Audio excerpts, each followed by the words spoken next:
Assalamualaikum warahmatullahi wabarakatuh. Salam sejahtera bagi kita semua. Yang terhormat Bapak Diki Hidayat, SPDMA selaku Kepala Sekolah SMK Negeri Jakarta. Yang terhormat Bapak Diki SPDMSI selaku Kasubag Tata Usaha. Yang terhormat Bapak Ibu Wakil Kepala Sekolah. Yang terhormat Ibu Bapak Dewan Guru. Dan yang terhormat para tua murid yang saya hormati dan saya banggakan. Saya Nadira dan rekan saya Afifah selaku pembawa acara pada siang hari ini. Terima kasih pembawa acara. Bismillahirrahmanirrahim. Assalamualaikum warahmatullahi wabarakatuh. Salam sejahtera, selamat siang untuk kita semua. Selamat pagi, selamat siang ya. Selamat pagi biar tetap semangat. Alhamdulillah, puji syukur kita panjatkan kehadirat Allah Yang Maha Kuasa yang selalu memberikan banyak rahmat, nikmat kepada kita semua. Sampai pada siang hari ini kita masih diberikan kesempatan untuk menghadiri undangan kami, yaitu acara parenting bersama SMK Negeri Jakarta. Sholawat serta salam semoga tetap tercurah kepada junjungan kita Nabi besar Muhammad SAW, kepada para keluarganya, para sahabatnya, seluruh umatnya termasuk kita semua, yang mudah-mudahan kita semua nanti mendapatkan syafaat beliau di akhir zaman kelak. Yang sama-sama kita hormati Bapak narasumber kita, lengkapnya Bapak Profesor Dr. Muhammad Jafar MSI. Terima kasih Pak Prof sudah hadir menghadiri undangan di sini. Yang kami hormati Bapak Kasubag Tata Usaha SMK Negeri Jakarta, Bapak Ibu Wakil Kepala Sekolah, Bapak Ibu Kepala Program Pelatihan, seluruh Bapak Ibu guru dan Bapak Ibu orang tua undangan. Bapak ini cuma satu orang kan? Sebelah situ. Terima kasih ya Pak. Paling ganteng Bapak hadir-hadir ya. Dan ada juga Bapak teman-teman saya, Bapak Ibu guru di belakang yang ada di kelas. Sesuai undangan yang kami berikan bahwa hari ini kita akan menyelenggarakan kegiatan parenting. Ini sesi kedua Bapak Ibu ya. Tadi ada sesi pertama di pagi hari jam 10 sudah dilaksanakan bersama Ibu Intan. Sekarang bersama Profesor Jafar kita akan membahas tentang terkait budaya sekolah. Ya, kenapa kita melakukan kegiatan seperti ini? Tujuan utamanya sama dengan yang tadi pagi, kita lebih mempererat jalinan komunikasi dan kolaborasi antara sekolah dengan Bapak Ibu orang tua. Karena tugas sekolah itu tidak akan selesai kalau tidak dibantu oleh Bapak Ibu sebagai orang tuanya di rumah, gitu ya. Jadi kalau hanya tugasnya menitipkan di sekolah, gampang seperti itu sepeda di parkiran begitu kan selesai. Tapi kan ketika Bapak Ibu mengantar putranya ke sekolah, tetap harus dipantau dari rumah. Ketika pulang harus ada komunikasi, ditanya apa yang kamu pelajari, apa yang terjadi di sekolah, begitu ya. Apalagi zaman sekarang, zaman milenial kan, Bapak Ibu tahu kecanggihan teknologi sudah merambah kemana-mana, termasuk di keluarga kita masing-masing. Jadi harus sebagai orang tua itu harus betul-betul menyesuaikan diri, bisa mengadaptasikan dirinya, tidak gaptek gitu kan. Jadi jangan sampai nanti Bapak Ibu mohon maaf nih dalam tanda petik dibohongi putra putrinya begitu ya. Jadi harus dipantau juga apa yang ada di medsosnya, kemudian apa yang ada di isi HP-nya begitu ya, yang mereka pelajari, yang mereka baca. Nah, dengan topik hari ini membangun budaya sekolah nanti akan dijelaskan oleh Bapak narasumber kita seperti apa yang sekolah rencanakan, kemudian seperti apa peran kita nanti dalam mendukung program-program tersebut. Jadi program di sekolah itu sangat banyak Bapak Ibu sebenarnya, tidak hanya terkait tentang KJP ya Pak Jum ya. KJP juga penting, tapi banyak program lain yang lebih penting, yang gunanya adalah untuk mengantarkan putra-putri kita agar lebih sukses di masa depan sehingga tidak tergantung lagi pada KJP gitu nanti ya. Ya saya berharap 5-10 tahun ke depan KJP sudah tidak ada, karena kita sudah profesional, sudah mampu semua begitu ya. Amin ya. Amin. Gitu. Baik, mungkin kira-kira itu karena waktu yang sangat mendesak, saya tidak bisa berpanjang lama, mohon maaf jika ada kekurangan. Saya akhiri di taufiq wal hidayah. Assalamualaikum warahmatullahi wabarakatuh. Sebelum memulai acara pada siang hari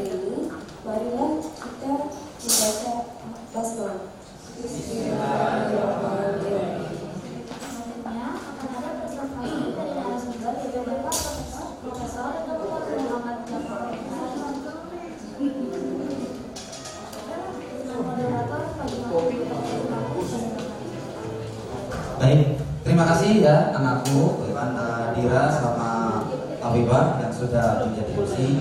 Assalamualaikum warahmatullahi wabarakatuh. Selamat siang dan salam sejahtera bagi kita semuanya.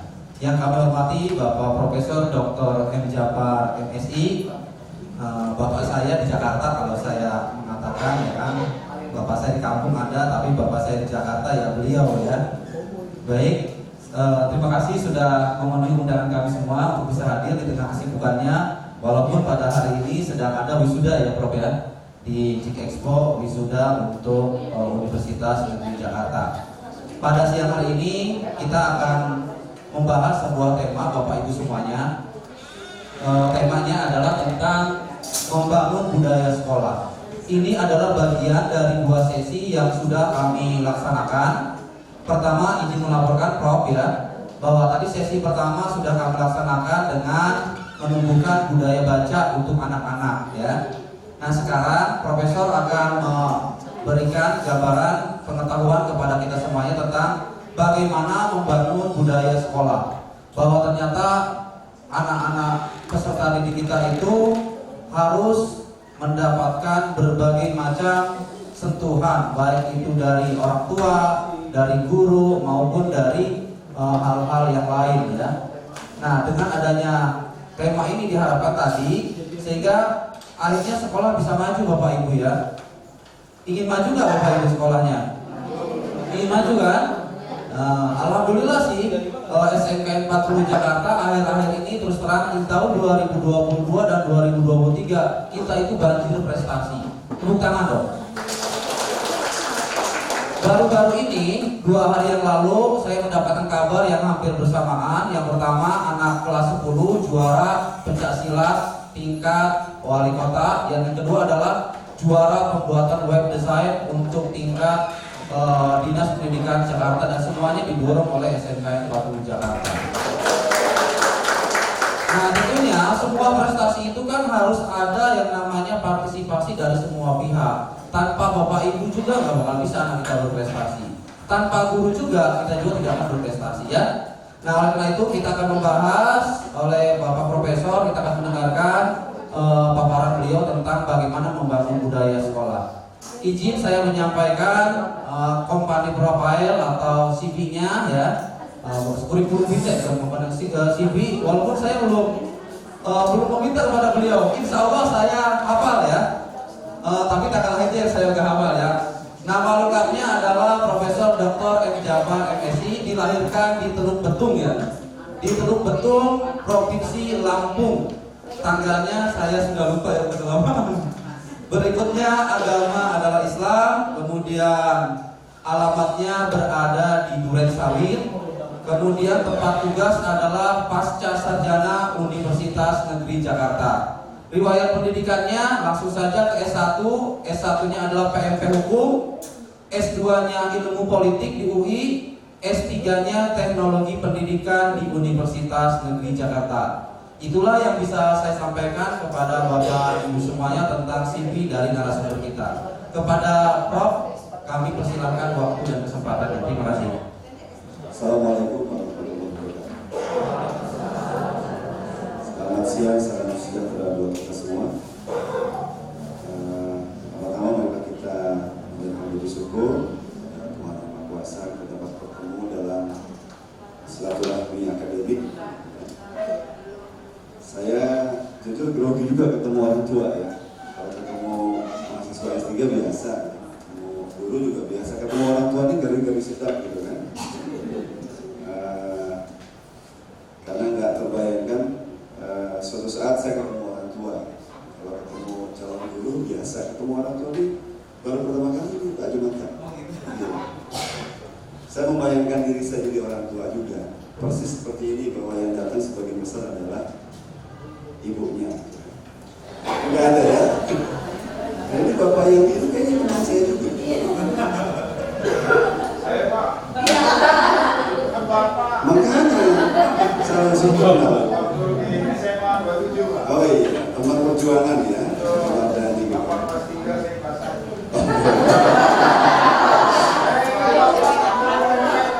Oke, udah banyak dia kenal kan. Namanya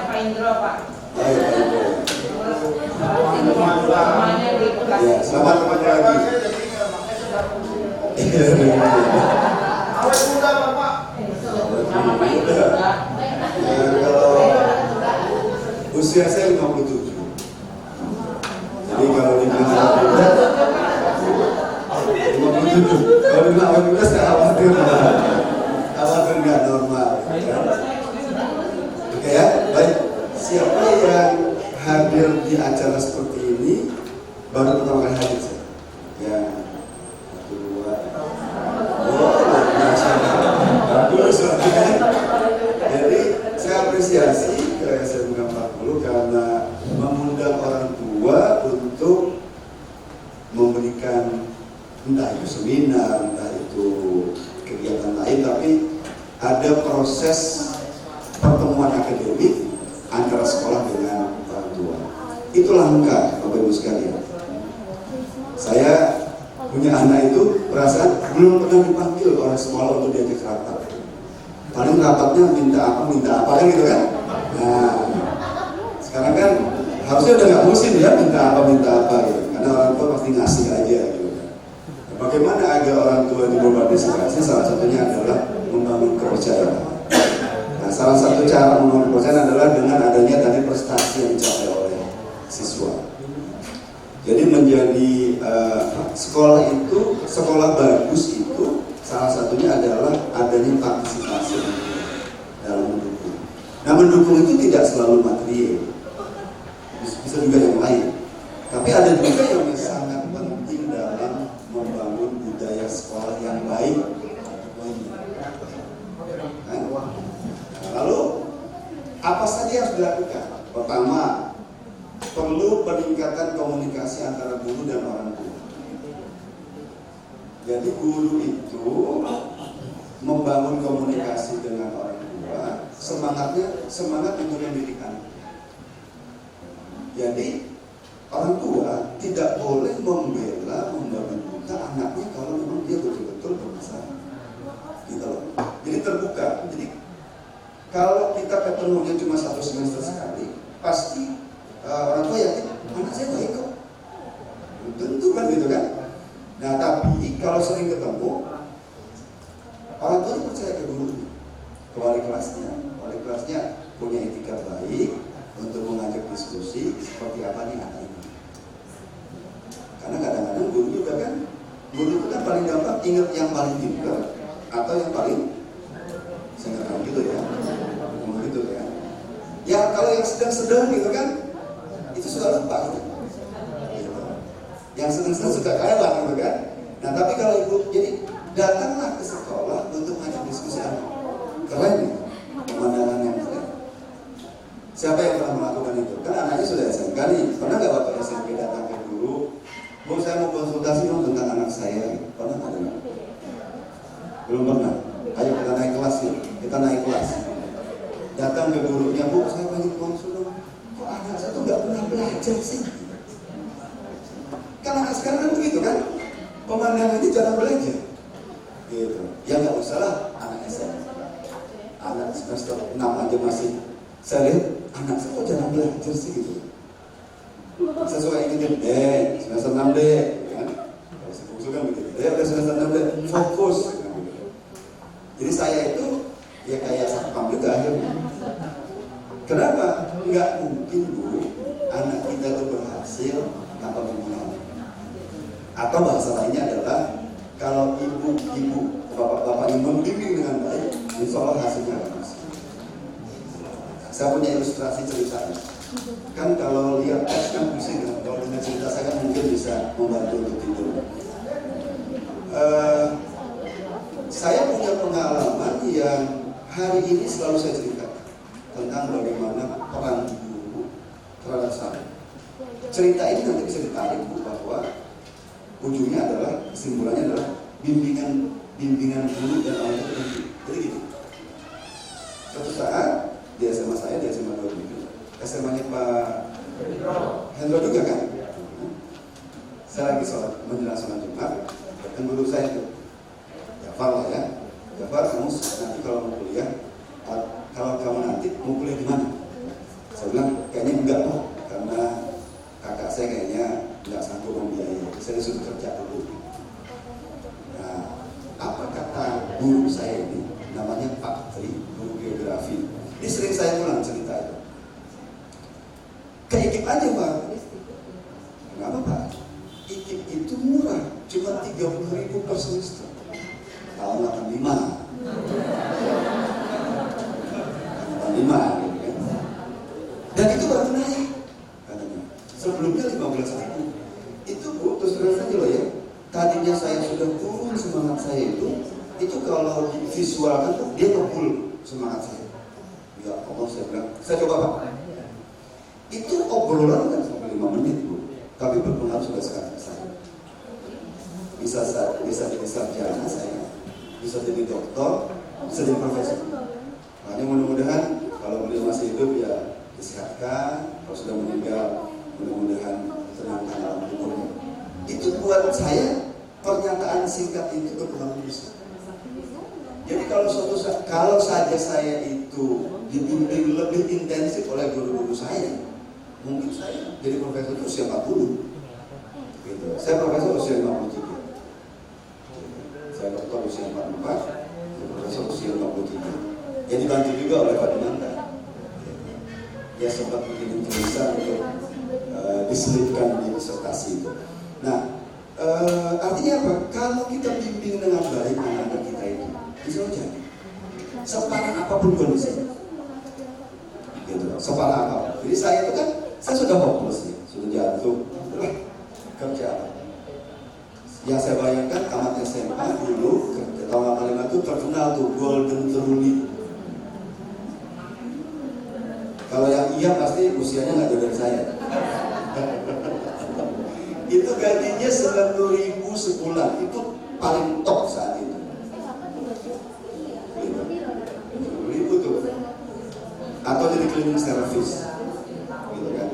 Nah, lewat bimbingan guru saya yang singkat itu ternyata saya bisa kuliah, gitu. Jadi Bapak Ibu, teman-teman sekalian, orang tua maupun guru, ayo terus bimbing anak-anak kita. Insya Allah jadi. Sebagai orang PPKN saya cerita ya bahwa para pendiri negara ini punya guru. Coba Bung Karno gurunya siapa? Hos Cokroaminoto, misalnya kan gitu kan. Jadi semua pemimpin negeri ini punya guru. Yusril itu salah satu gurunya adalah Muhammad Nasir. Gitu. Nah kita kan guru semua, hakikatnya loh. Jadi kalau kita menyampaikan bimbingan secara terus-menerus, pasti ada yang masuk. Karena ada yang bilang masuk kuping kanan, masuk lumayan Bu. Kan ada bisa ada yang nyandar kan. Cara kan masuk kuping kanan, keluar kuping kanan, nggak masuk dia. Tapi jadi mental gitu kan. Nah, tapi caranya bagaimana kan gitu. Nah, ini yang saya bilang, ayo komunikasi antara guru dan anak. Jangan ngambek-ngambekan, gitu. Jangan datang bawa jeruk, tapi niatnya adalah maksa. Maaf nih ya, bawa jeruk, ambil sebentar kelasan, ini buat bu guru. Niatnya sih mungkin baik ya, tapi kok mintanya banyak gitu. Jadi gini loh anak ibu, gini-gini. Kok begitu Bu? Makin kenceng dia kan? Nggak mempan jeruk itu. Gitu kan? Maksud saya, sebetulnya itu gratifikasi. Tapi kalau itu dilakukan dengan etikat baik, itu karena kita orang timur loh ya, itu dianggap sebagai sarana untuk memudahkan komunikasi. Tapi jangan berpretensi, jangan saya ngasih untuk mendapatkan sesuatu, itu jangan. Maksud saya, jalinlah komunikasi orang tua dan guru sehingga anaknya mendapatkan bimbingan. Jadi nanti suara guru dan orang tua itu sama. Kan kadang-kadang kan beda. Kata anak kita, menurut bu guru, kan gitu. Menurut bu guru, bla bla bla bla bla. Kata ibunya, masa gitu sih? Gitu. Kalau ibu punya murid yang masih di SD, yang paling dipercaya oleh anak SD itu adalah gurunya. Gurunya. Kalau kata bu guru begini, kita ngalah semua. Itu empat anak saya itu kalau kata bu guru begini ya. Oke, jadi walaupun bapaknya dokter pun, oke. Saya apresiasi ke gurunya. Itulah hebatnya guru bagi siswa. Makanya janganlah memberikan label yang negatif buat anak-anak kita. Kenapa? Karena dia percaya dulu. Ini ada cerita, Bu. Jadi ada seorang murid. Jadi waktu bagi rapor itu ada yang mungkin nilainya pada merah. Dulu kan musim merah-merah kan. Jadi katanya gini katanya, yang bagian sini bodoh semua. Wah, gitu kan? Tahu nggak besoknya? Ada anak yang nggak sekolah,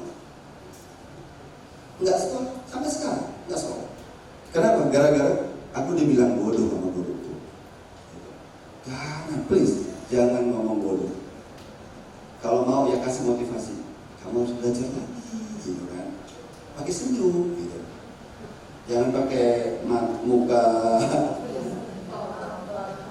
Mungkin ibu pernah dengar Kiai Arifin Ilham. Arifin Ilham itu pernah cerita, pernah kami undang di UNY itu, betapa pentingnya doa orang tua. Jadi anak itu suka ngasih gula semut. Jadi semut yang lewat dikasih gula sama dia. Orang tuanya tuh marah, tapi ekspresinya tuh bilang pakai bahasa Jawa, kamu tuh bakal sugi. Nah, sugi pakai bahasa ekspresi orang itu kan. Ya kayak beneran ya. Jadi kalau marah itu, itu pintar. Udah dapat sertifikat kalau begitu kan. Menggunakan kata-kata yang positif, baik itu di sekolah maupun di rumah. Ini kan sesuatu yang tidak mudah. Kalau di kesel kan keluar semua. Apalagi kalau yang biasa menggunakan anggota kepemimpinan kan. Jangan ya, takut berubah benar kan nantinya. Yang dapat kan kalau sudah anak set, set gitu kan. Terus anaknya nanya, yang set yang mana? Kalau saya set, lah ini yang ngomongin saja. Jangan gitu kan. Jangan. Satu ya, masih banyak yang tidak sampai maghrib. Perlu pemahaman orang tua mengenai tugas dan peran. Bapak Ibu sekalian, guru itu profesi yang harus dihormati. Saya ingin katakan begitu ya. Makanya saya paling marah kalau ada orang mengatakan guru itu adalah profesi yang rendah. Enggak, guru itu adalah profesi yang rendah. Nah, orang tua harus mendukung itu. Kenapa? Dan kan dia gurunya anak saya. Kan dia gurunya anak saya. Saya harus hormati dia. Jadi walaupun seburuk apapun guru, dia tetap guru. Kita mungkin semua belum tentu guru, tapi kita adalah produk guru. Ada nggak di antara Bapak Ibu yang bukan produk guru? Enggak ada. Jadi kita harus mengerti kenapa? Guru itu ada berkahnya. Ini saya bukan ngalem-ngalem guru, enggak ya. Tapi ini betul. Jadi kalau sebuah bangsa, sebuah masyarakat enggak menghargai gurunya, tinggal tunggu aja. Nanti kepada guru saya bilang, karena kita adalah pemilik profesi terhormat, jaga profesi ini. Ya, Bu ya? Iya. Jadi ke gurunya kita harus katakan bahwa Anda adalah profesi yang mulia, maka jaga profesi ini. Nah, ke audiens guru, ke orang tua saya bilang, banyak guru. Insya Allah itu banyak pengalaman ya. Kalau saya ceritakan nanti panjang. Banyak pengalaman bahwa guru itu membawa berkah. Gitu. Tapi dasarnya ada saling percaya. Gitu. Bapak ibu yang menyekolahkan anak ke sini percaya nggak ke gurunya? Kok agak pelan? Percaya nggak ke gurunya? Kalau nggak percaya, bawa pulang aja besokan gitu kan?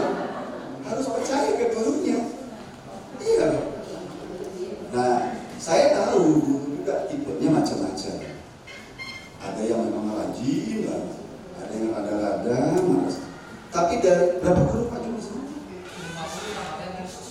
Kalau guru saja? 38 itu paling yang badan. Iya. Oh, saya 3 tahun di kepala sekolah itu sudah diupayakan bagaimana ada juga yang baru, tapi paling 4 dalam satu sekolah atau 5 lah. artinya lebih banyak yang baik. Gitu. Saya meyakini itu. Makanya kalau ada orang yang menghina-hina dulu, termasuk pemimpin Jakarta beberapa tahun yang lalu, saya bilang tinggal nunggu aja.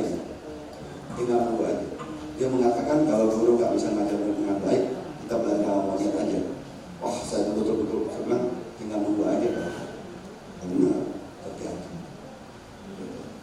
Lalu perlu adanya kolaborasi orang tua dan guru. Jadi guru dan orang tua itu kalau bisa jadi mitra dalam mendidik anak.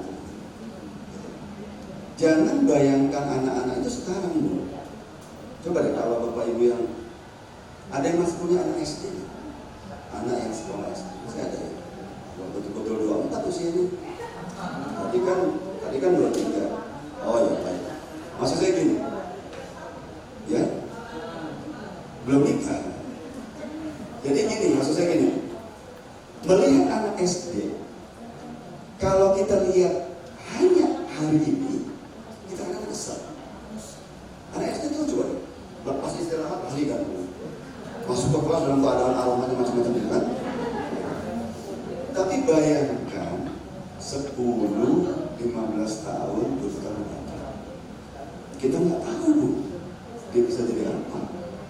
Tapi apa yang kita lakukan hari ini akan menentukan akan jadi apanya.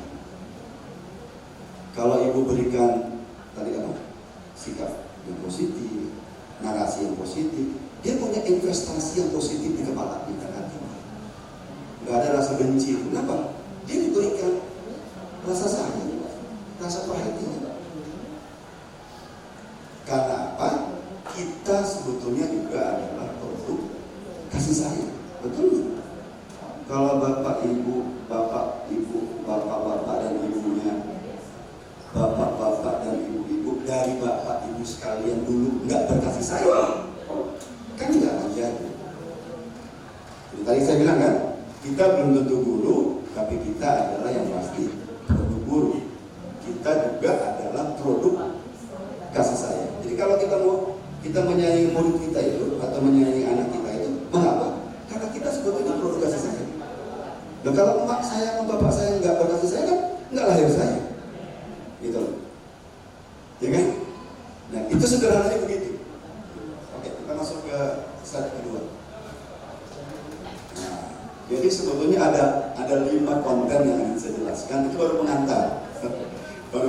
Yuk kita baca temuan risetnya. Kita mulai dari slide yang masuk.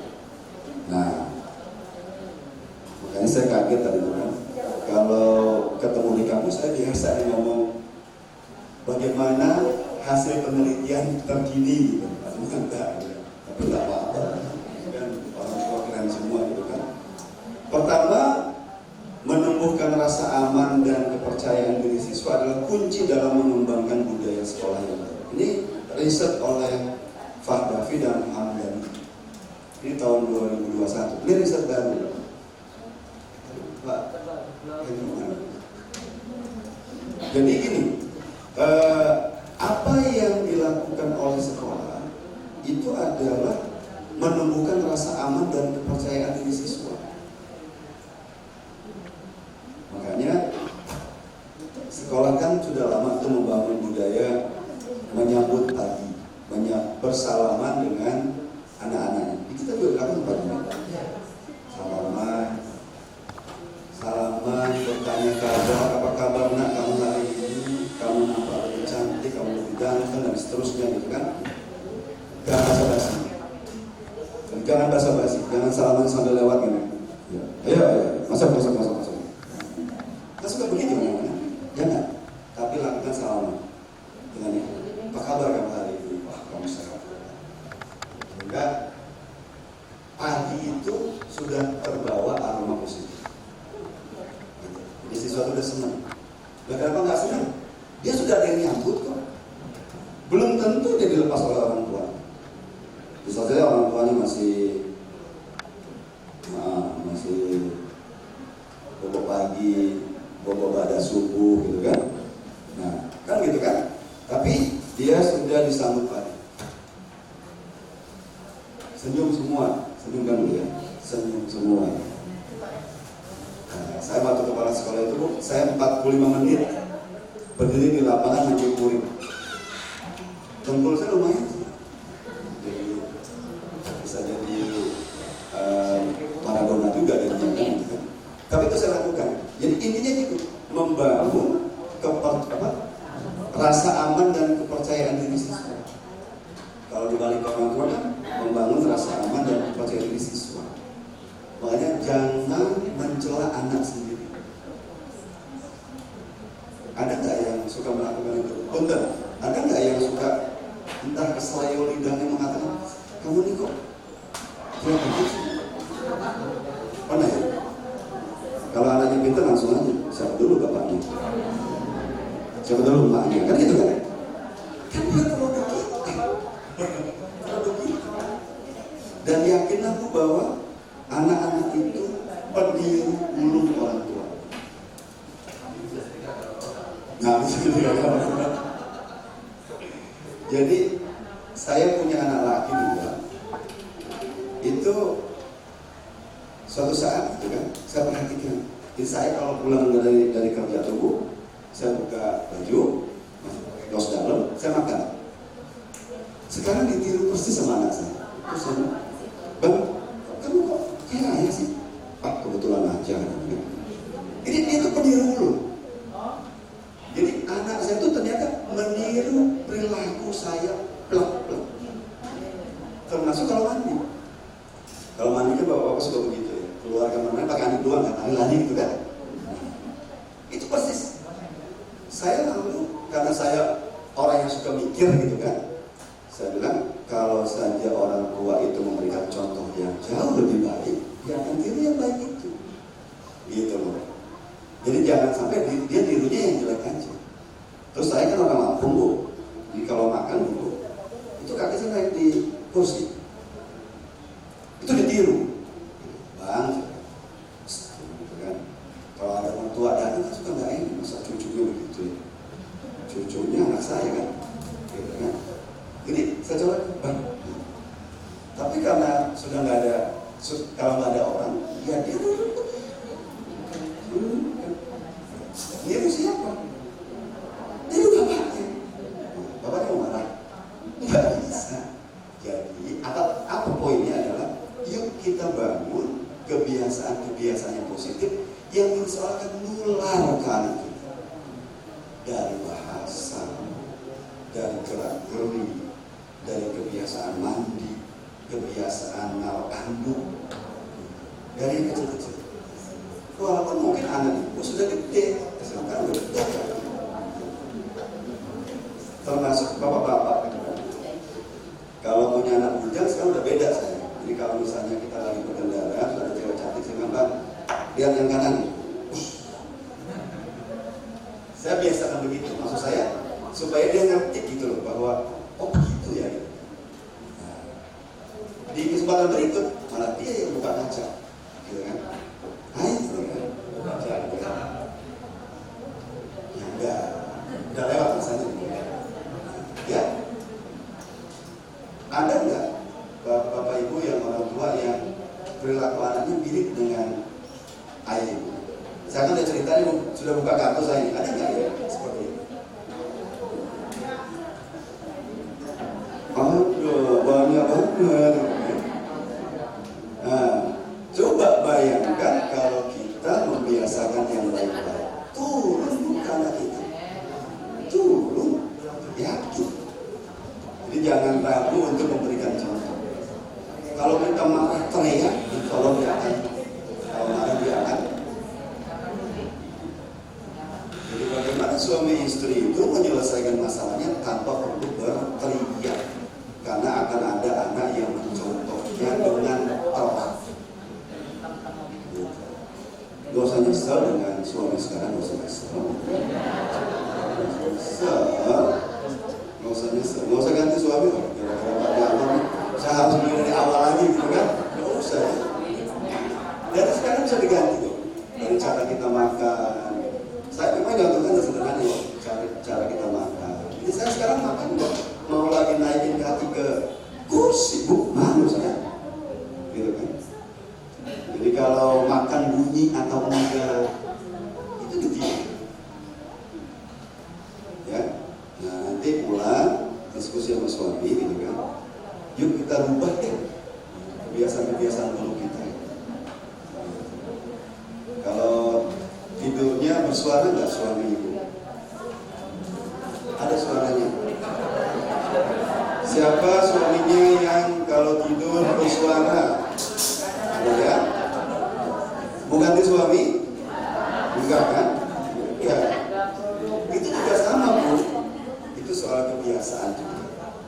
Nah, kalau saya kan sering jadi pengantar perkawinan. Saya dulu kan, saya diminta oleh keluarga pengantin untuk memberikan nasihat pengantin.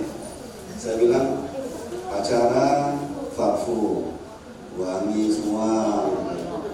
Pas sudah menikah sudah mulai tuh pakai sarung. Aromanya asli kan? Aromanya asli. Mau ganti? Nggak bisa. Gitu kan? Apa artinya?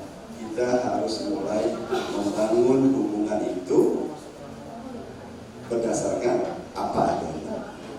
Jadi suara malam itu harus diubah mindsetnya. Itu adalah musik pengantar.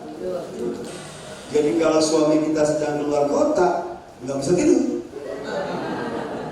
Karena suara pengantar tidurnya, nah, itu berarti ibu sudah ke makom yang tinggi.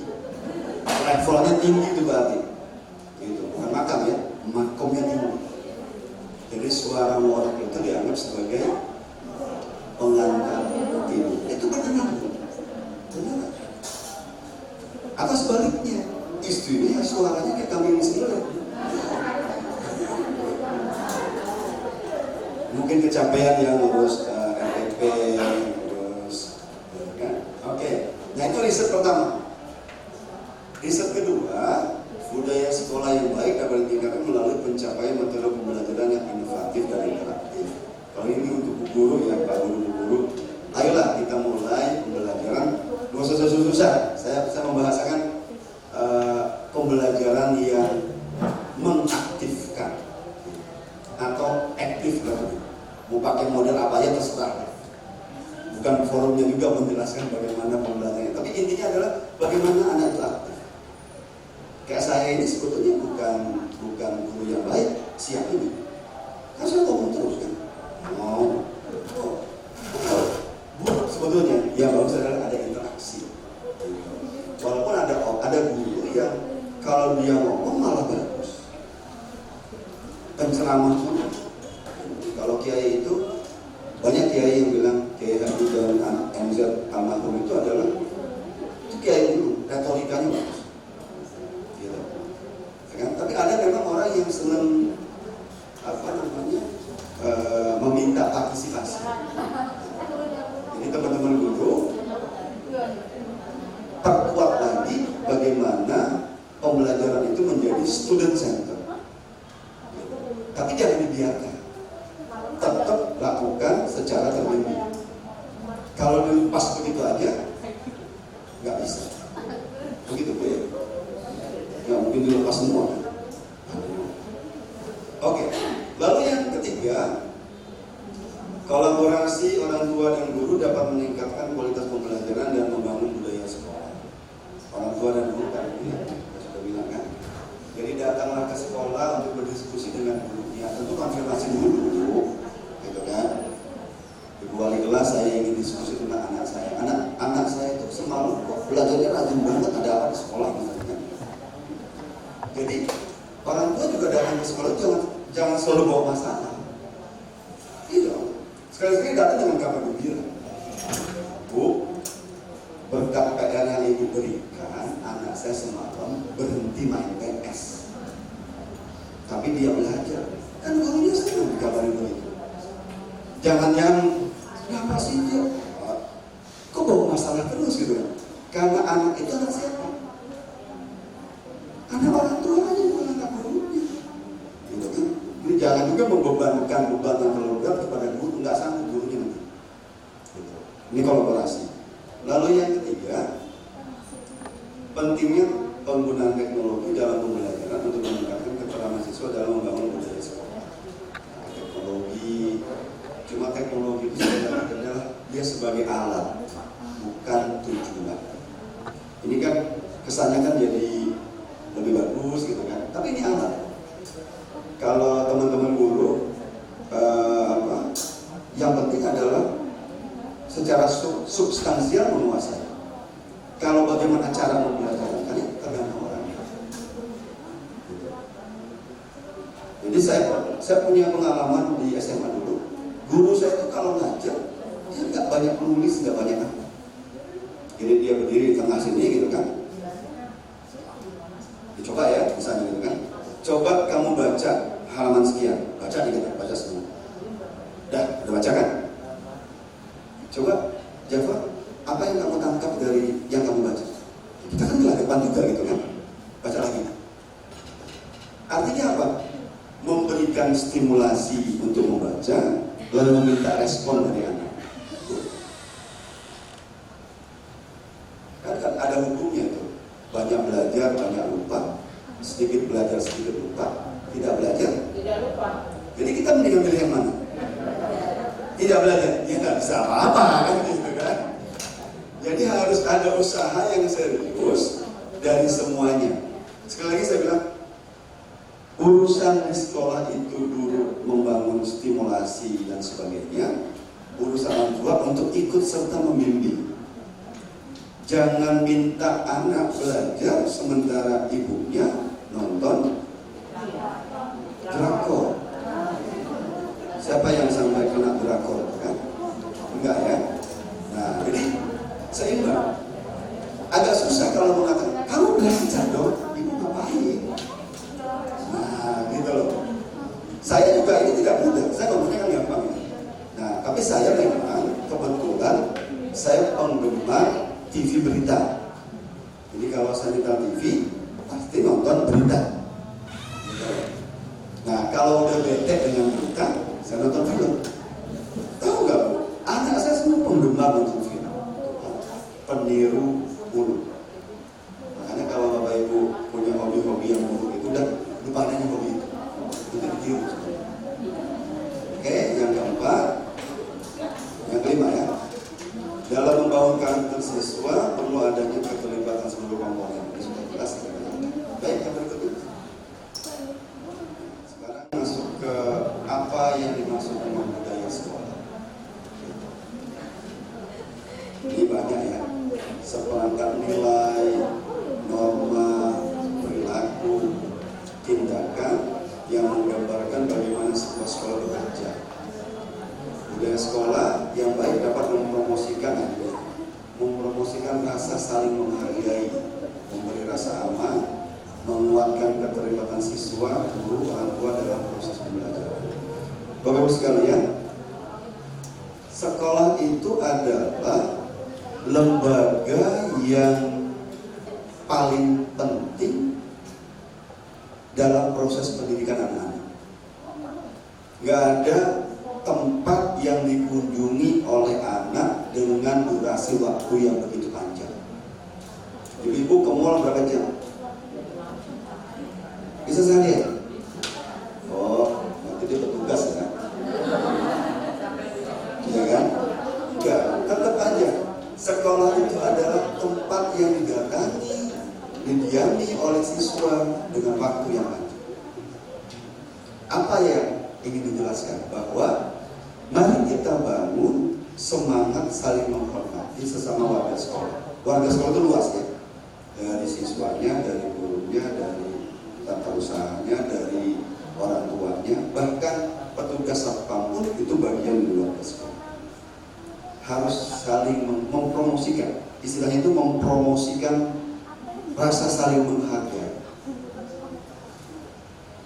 Nah, saya sering katakan begini, di Pak Jumatan kan S2-nya ilmu politik. Kalau mau cari kekuasaan, jangan sekolah, tapi di partai politik. Jadi kepala sekolah itu biasa aja. Jangan sampai saking pengen jadi kepala sekolah, malah langkah-langkah yang diambil nggak benar. Atau sebaliknya, guru-guru nggak menjadi kepala sekolah. Nah, saya ingin sampaikan gini, saya sering ketemu guru yang menolak jadi kepala sekolah. Saya bilang begini, Bapak Ibu kan guru-guru yang baik. Kalau Bapak Ibu yang baik-baik ini nggak menjadi kepala sekolah, terus yang jadi kepala sekolah siapa? Kan orang-orang yang buruk banget. Ada juga yang kepikir, iya saya bilang gitu. Jadi kalau jadi guru, mimpi jadi kepala sekolah itu boleh. Tapi lakukanlah dengan cara-cara yang baik. Jangan berebut jadi wali kelas. Tapi sekarang nggak ada istilah berebut jadi wali kelas ya. Karena capek ya. Gitu kan? Karena capek. Saya pernah jadi kepala sekolah itu, guru banyak yang berebut jadi wali kelas, gitu kan? Apa sih artinya? Saling menghargai, saling menghormati, gitu kan? Lalu tadi apa? Rasa aman. Nah, lalu guru itu apa ya? Kan juga sama, durasi paling lamanya jadi sekolah juga. Jadi artinya semangat kekeluarganya harus dibentuk. Jadi tidak ada yang saling mencela, apalagi kalau mencelanya di hadapan murid. Ini contoh dulu ya. Jadi ini pernah terjadi dan mungkin masih sering terjadi. Guru marah sama guru yang lain, tapi dia ceritanya ke siswa. Jangan. Pokoknya kita harus punya semangat korops yang tinggi. Kita berantem di ruang guru, selesai berantem, tutup. Tutup. Jadi jangan berantem lalu ngomong di siswa kita. Misalnya, Bu, Ibu Anu nggak masuk. Dia males gitu. Males banget dia.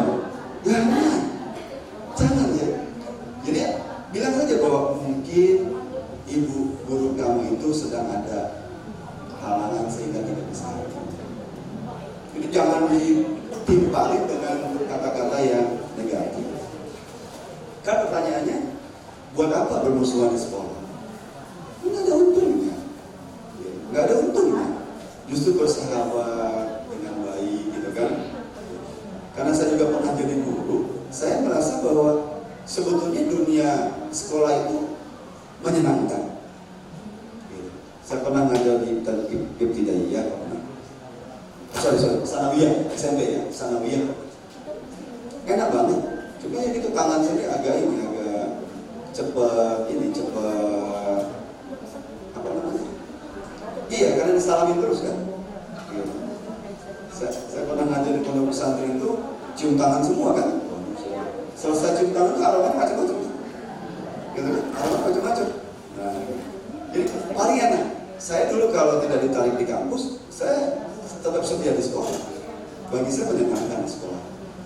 Gitu. Saya kalau lagi sore gitu kan, lagi sore pandangin sekolah itu, ya Allah, sudah kemana murid-murid saya itu?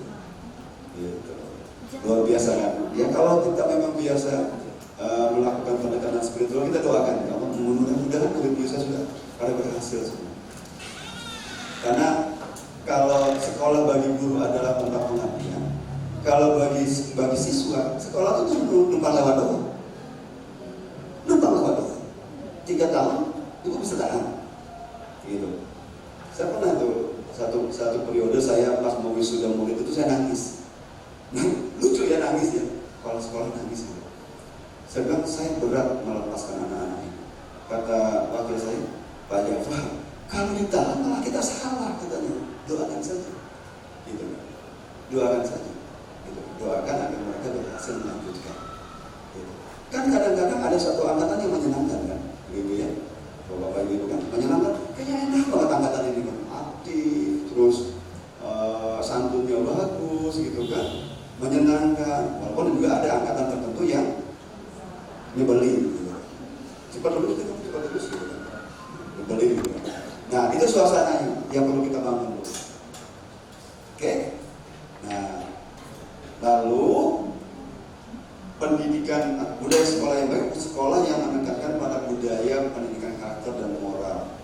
Jadi Bapak Ibu jangan terlalu mengidolakan aspek intelektual, tapi bangun juga aspek moral dan spiritual.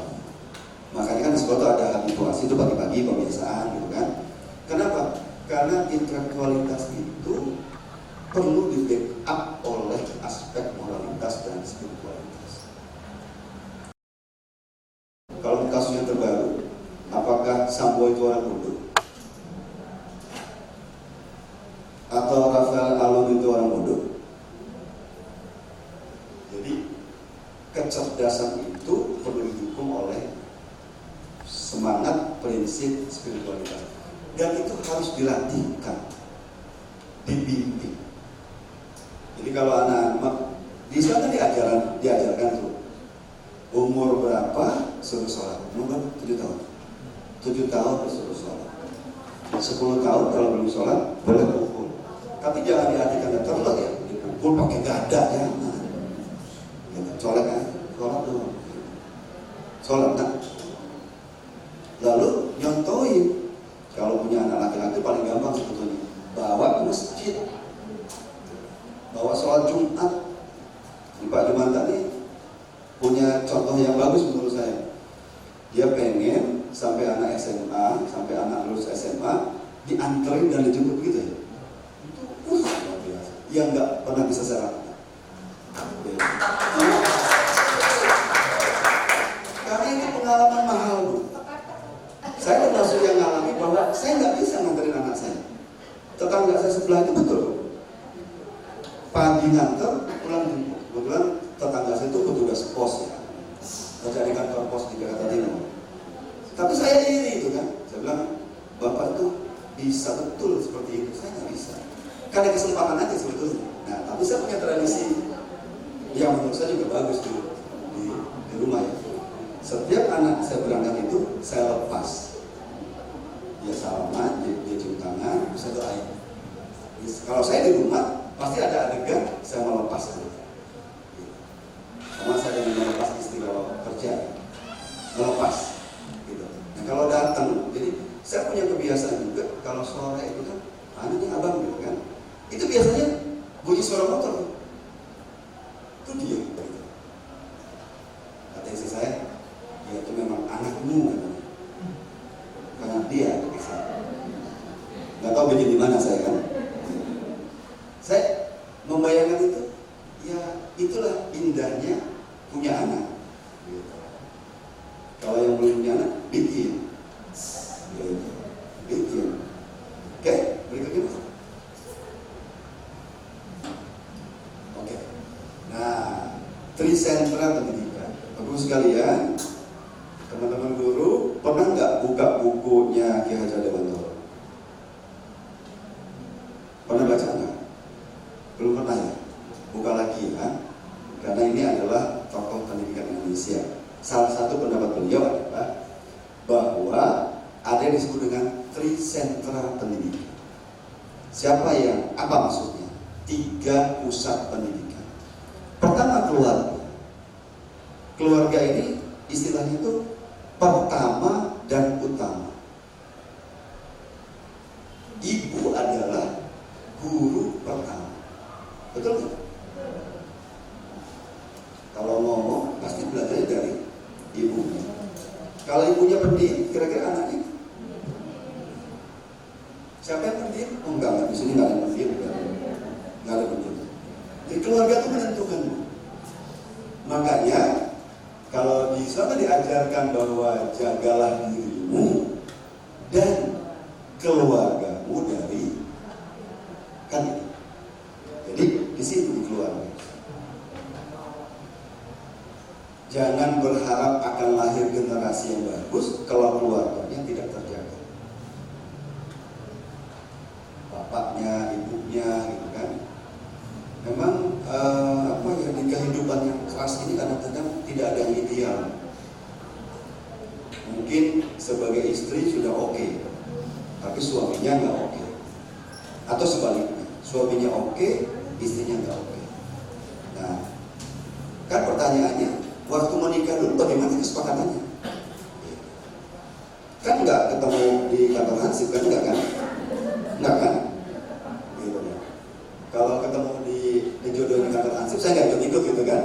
Tapi kan pasti disepakati. Makanya kalau saya cerita Islam itu karena yang saya tahu itu ya, misalnya pada saat selesai akad, apa yang dilakukan oleh Pak Mahfud? Mengajak kita untuk apa? Berdoa, kan gitu kan? Kita doakan agar mereka menjadi keluarga yang samara, kan gitu kan? Samara apa sama? Coba lah, atau apa? Sakinah, mawaddah, buat, rohmah kan? Bukan buatnya kan? Buatnya kan bukan kan? Gitu. Itu yang betul itu samara sebetulnya. Samara. Tapi bukan cemara.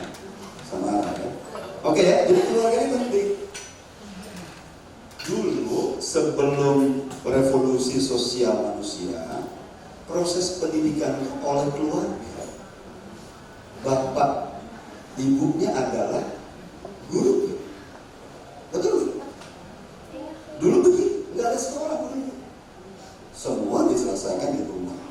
Bapaknya, ibunya jadi guru. Cuma zaman semakin maju, orang tua juga pada bekerja, maka mulailah keluarga mempercayakan pendidikan anaknya pada sebuah lembaga yang namanya sekolah. Kalau sekarang ada yang orang homeschooling, itu konsep lama sebetulnya. Dia balik lagi.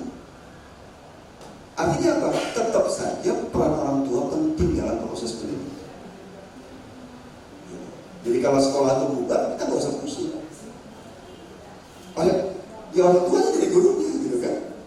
Nah, walaupun memang tidak semua kita bisa jadi guru anak-anak kita. Saya nggak bisa menjadi matematik, nggak bisa.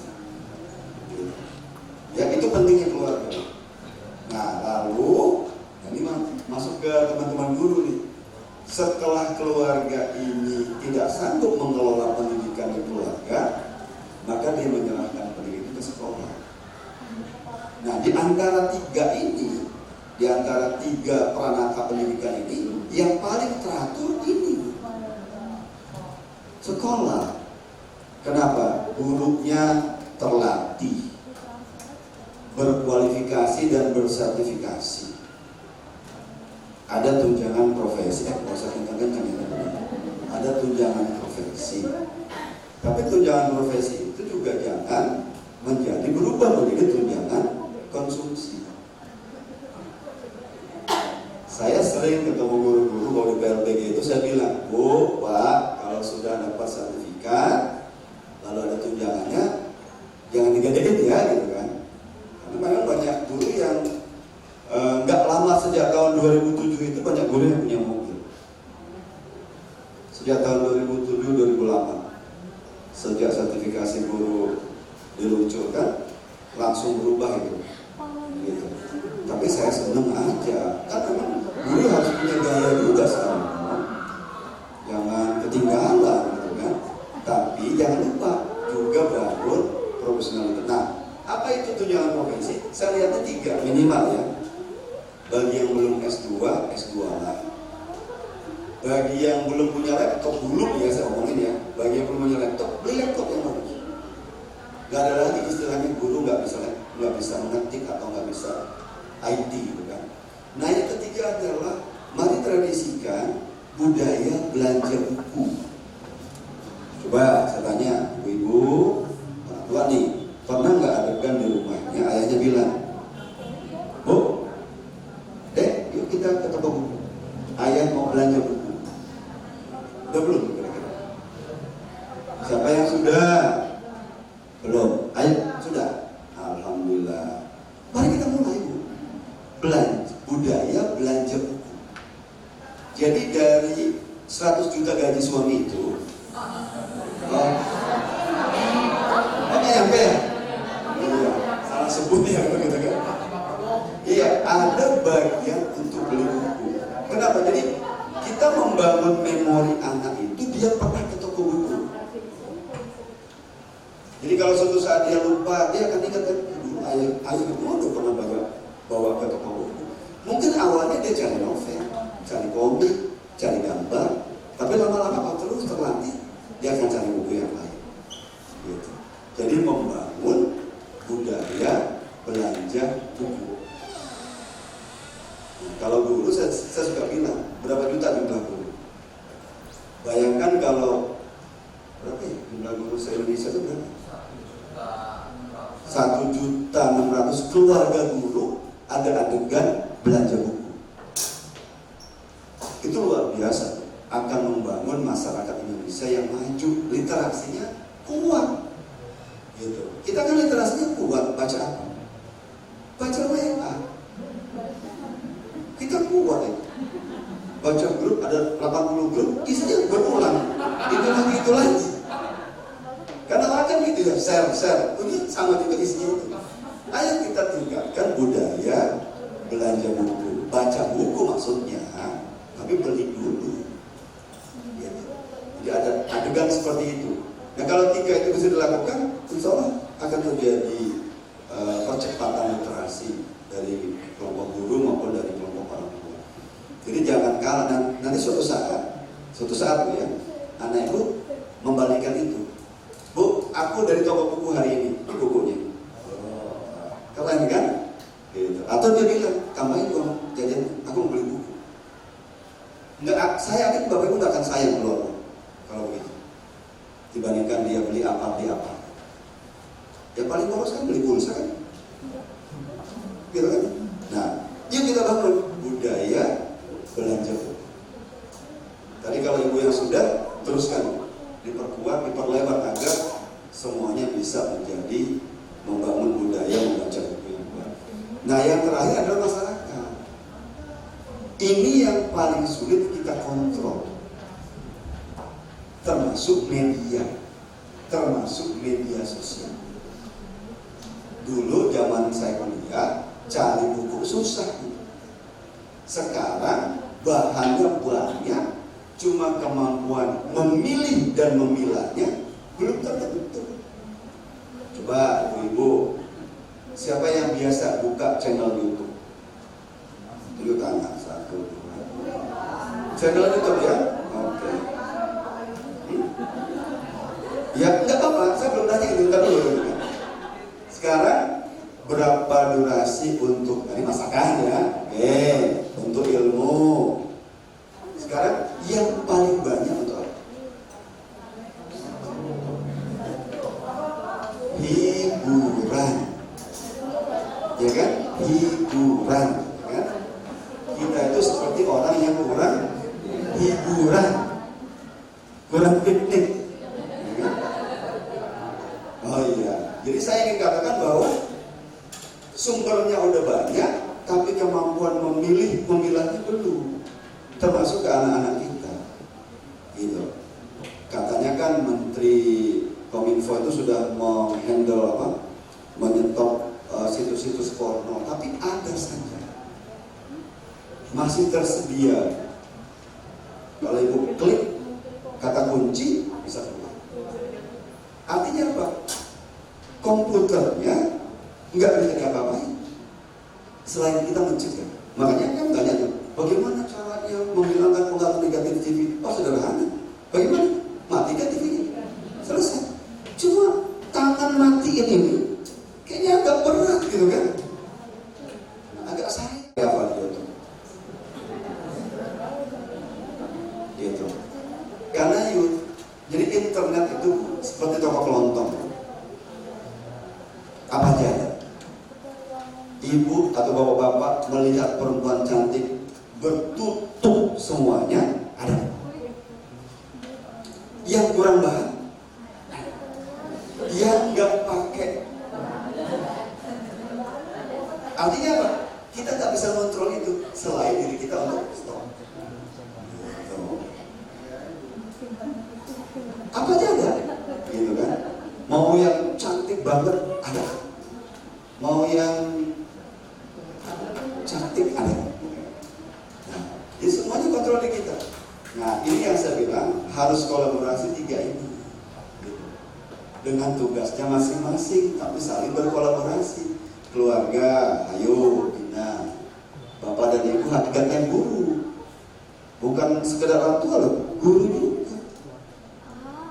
Coba saya tanya nih, kalau anak, ini kita berandai-andai ya, kalau anak itu masuk masuk neraka, mohon maaf ya, ini berandai-andai saja. Kira-kira yang dituntut pertama kali guru atau orang tuanya? Dia tahu jawabannya, pintar. Ya orang tuanya, jadi kita harus jadi guru. Karena kita ada contoh pertama itu.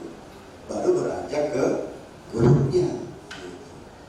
Kalau guru nggak usah khawatir, nggak akan pernah ada pertanyaan mengapa mengajarkan matematika salah, nggak ada itu urusannya. Paling yang salah adalah kok kurang mampu membagi ya dibandingkan dengan menambah atau mengurangi kan. Bagi-bagi itu susah gitu. Paling itu kan.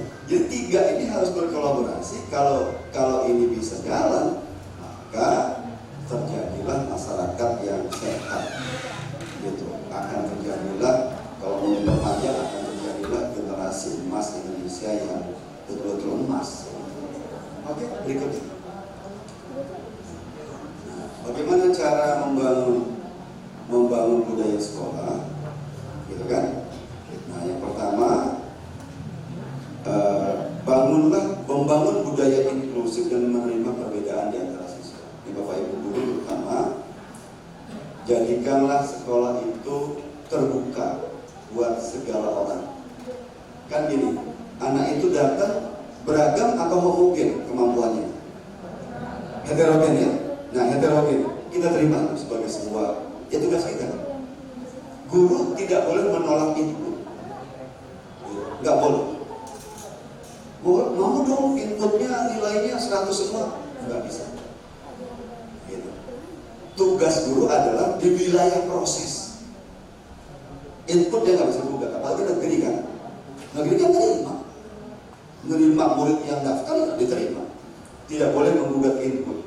Tugasnya adalah diproses. Jadi dari anak-anak yang kurang lalu bisa jadi lebih karena prosesnya. Gitu, ya. Lalu menerima perbedaan, Bu. Janganlah berharap pintar semua kayak kelas itu nggak bisa. Jangankan murid usia berjumlah 36 ya. 36. Anak kita aja beda. Saya bilang anak saya 4, karakternya beda. Pabriknya sama.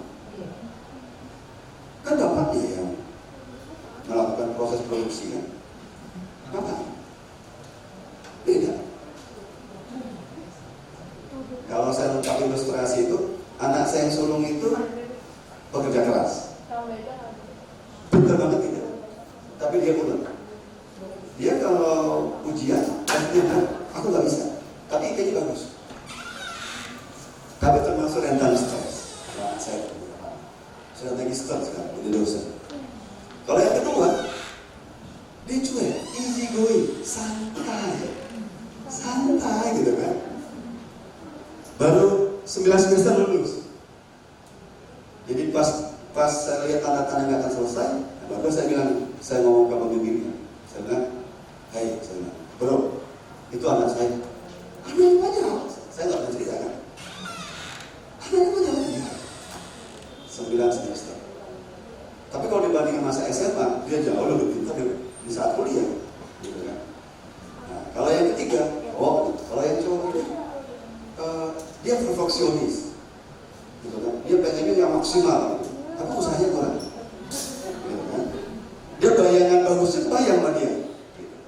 Makanya kemarin pas dia lulus, saya bilang, bang S2, enggak, aku nggak mau, aku mau kerja. Aku nggak mau kayak ayah sama ibu. Jadi dia bayangin itu jadi dosen jadi guru itu sengsara kan.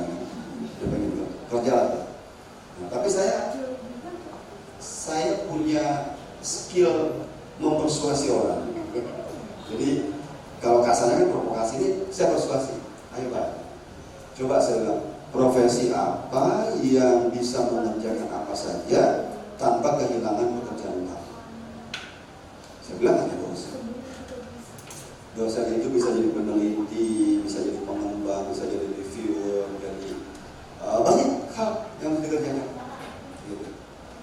Nah, tetap kan kekeh gitu. Nah, 6 bulan kerja, pas masuk bulan ke-7 dia sudah mulai ada dampaknya. Ya kayaknya aku mau coba mempertimbangkan saran ayah. Terus S2 kan? Ya pokoknya aku akan coba. Sekarang dia sudah mulai kepikir, Aku mau kamu Inggris. Cepat sekali loncat kan, mau ke kamu Inggris. Dikasih daftar. Cuma gitu anak sekarang begitu. Emang ayah punya uang, tarik begini. Saya bilang, kalau urusannya uang, itu urusannya ayah. Gitu kan. Kalau urusan sekolah, urusan kamu. Gitu kan. Nah, itu contoh aja. Nah, kalau yang bungsu tuh lebih ganteng dari abangnya. Ya mungkin di atas KKM sedikit lah. Tapi dalam suasana baru, dia cenderung minder. Gitu loh. Dia tidak komunikasi sebetulnya.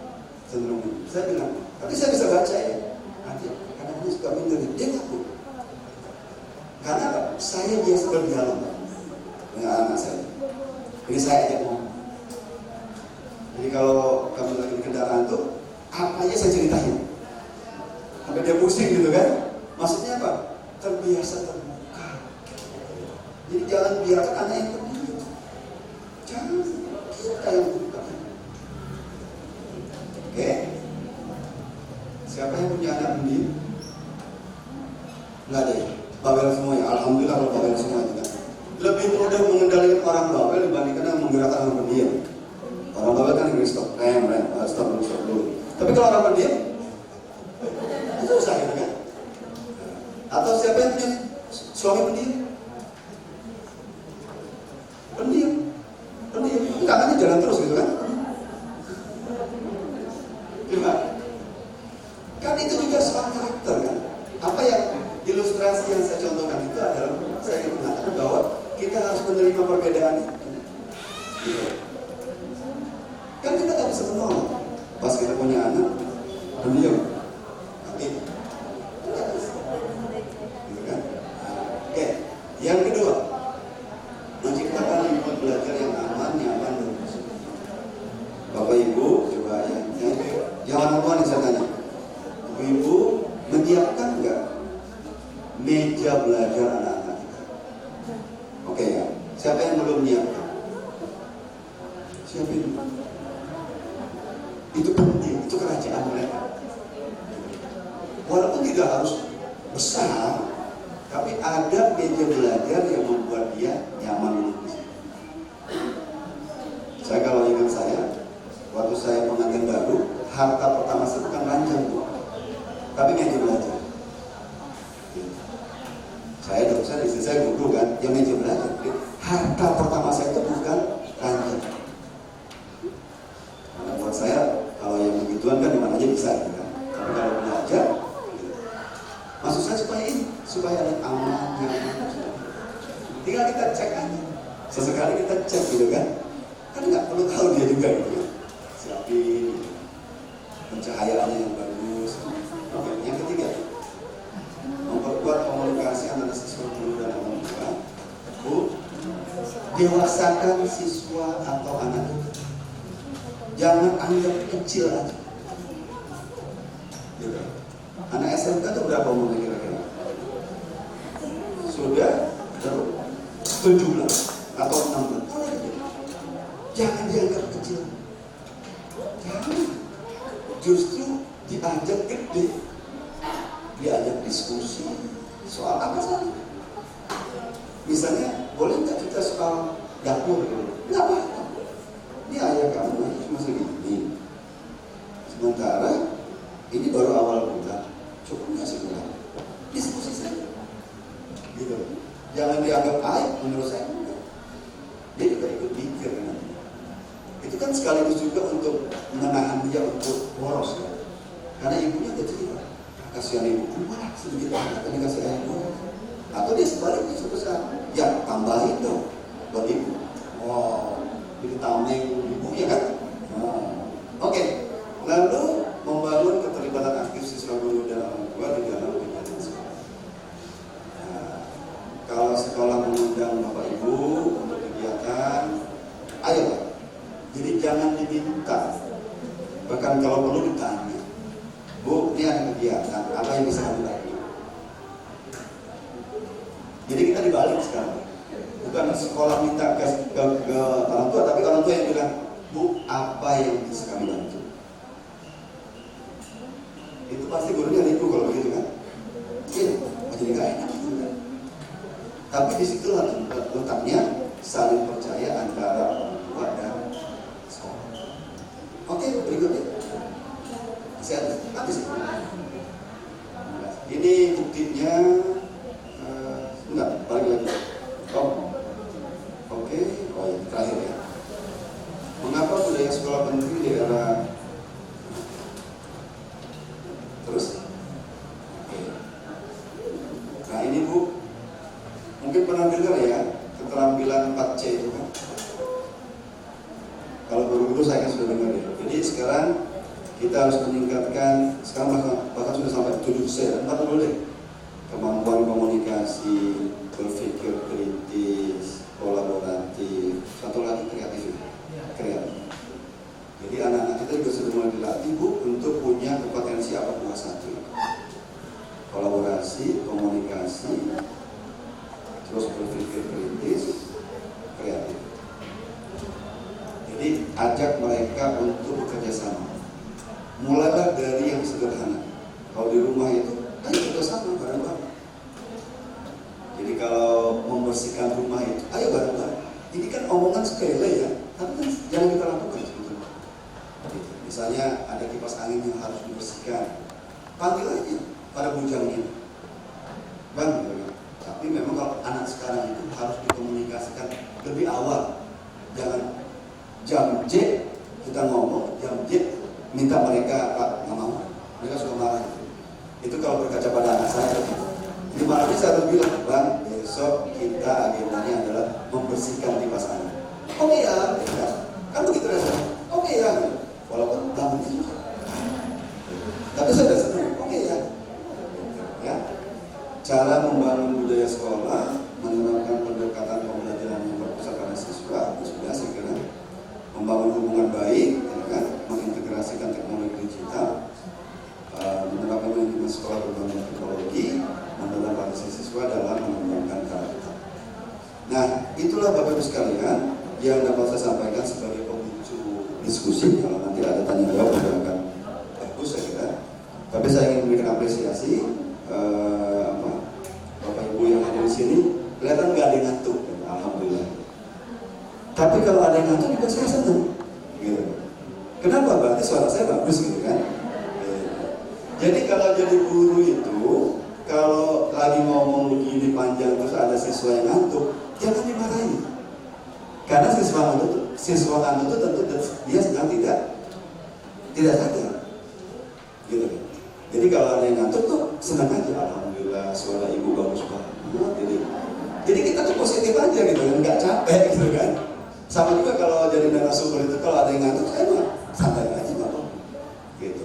Tadi kan suara saya masih bisa mengantarkan kayak suara orang tadi gitu kan, mengantarkan tidur orang. Baik, demikian yang dapat saya sampaikan. Masih ada 10 menit kalau tidak salah ini untuk bertanya jawab. Apa yang bagus silakan untuk diambil, yang buruk ya lupakan saja. Mudah-mudahan silaturahmi ini bisa memberikan pencerahan bagi hadirin semua. Bagi Bapak Ibu guru saya mohon maaf kalau kesannya menggurui. Sesama guru kan tidak saling mengganggu ya. Bagi orang tua semangat terus gitu kan. Jangan bayangkan anak kita itu sekarang, tapi bayangkan mereka 10 tahun mendatang menjadi apa. Kontribusi kita hari ini akan menentukan mereka pada hari ini. Lalu yang terakhir, jangan pernah pesimis terhadap masa depan mereka. Karena Allah punya jalannya sendiri. Gitu. Banyak Bapak Ibu orang-orang yang mungkin kita duga, entah apa tiba-tiba sudah. Nah, kenapa harus optimis? Karena optimisme itu nanti jalan di doa. Kalau pesimis sudah ada doa. Mudah-mudahan kamu nanti bakal jadi apa kan? Mudah-mudahan kamu kesel, mudah-mudahan kamu jadi pengusaha yang sukses ya. Memaki tapi narasinya. Baik, terima kasih. Assalamualaikum warahmatullahi wabarakatuh.